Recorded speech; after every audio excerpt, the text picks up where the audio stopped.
வணக்கம். போன முறை பாரத பிரதமர் அவர்கள் சென்னை வந்திருந்தப்போ திமுகவோட ஊழல் பட்டியலை வெளியிட்டார்.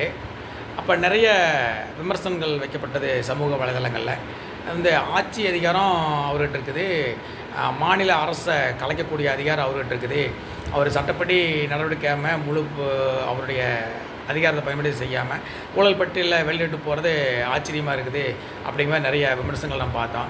இதில் நான் கேட்குறது என்னென்னா, கலைஞர் ஆட்சி காலத்திலேருந்தே திமுக இந்து வரவு கட்சி அப்படிங்கிறது நானும் ஏற்றுக்குவேன், நானும் சொல்லுவேன்.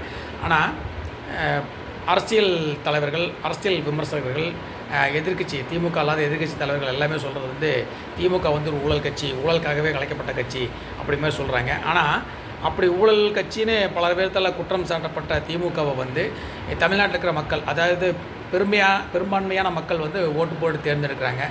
ஜனநாயக முறைப்படி ஓட்டு போட்டு தேர்ந்தெடுத்த ஒரு ஆட்சியை மத்திய அரசு கலைக்கிறது நியாயமானதாக இருக்காது.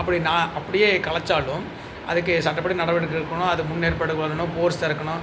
ஏன்னா ஒரு அரசியல் கட்சியிலையும் விரும்பத்தகாத நபர்கள் நிறைய பேர் இருப்பாங்க, நம்ம பார்த்துருக்கோம். அவங்க மூலியமாக மக்களுக்கு இடையூறு செய்யக்கூடிய மாதிரி ஒரு சில நிகழ்வுகள் நடக்கும். அதை தடுக்கிறதுக்கு உண்டான நடவடிக்கையும் மத்திய அரசு எடுக்க வேண்டியது வரும். அதனால் மக்கள் பாதிப்படும், மத்திய அரசு மேலே ஒரு விமர்சனம் வைக்கப்படும், மத்திய அரசு மேலே குற்றச்சாட்டு வைப்பாங்க. அதையே அனுதாபமாக காட்டியே மறுபடியும் அந்த கட்சி ஆட்சிக்கு வரும்.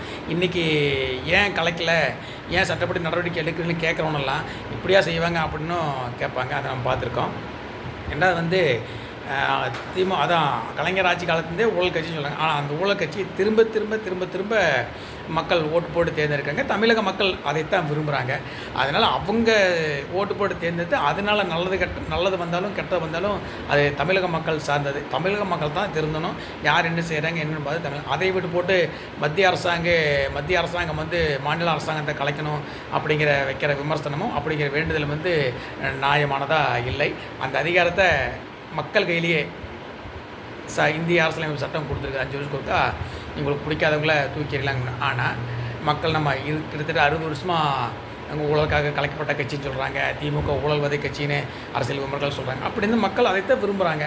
அதனால் நீங்கள் ஓட்டு போட்டு தேர்ந்தெடுத்திங்கன்னா அதில் நல்லது இருந்தாலும் கெட்டது இருந்தாலும், கனிம வள கொள்ளை இருந்தாலும் சரி, அது என்னென்னமோ கொள்ளையெல்லாம் கோடிக்கணக்கில் ஊழல் பண்ணிட்டாங்கன்னு சொல்கிறாங்க. அதுக்கெல்லாம் பொறுப்பு மக்கள். நீங்கள் தான் திருந்தணும். நீங்கள் அதாவது என்ன சொல்கிறது, தப்பு செய்கிறவனை விட தப்பு செய்ய தூண்டுறவன் தான் குற்றவாளி. அந்த வகையில் பார்த்தோன்னா நம்ம எல்லாமே குற்றவாளி தான்.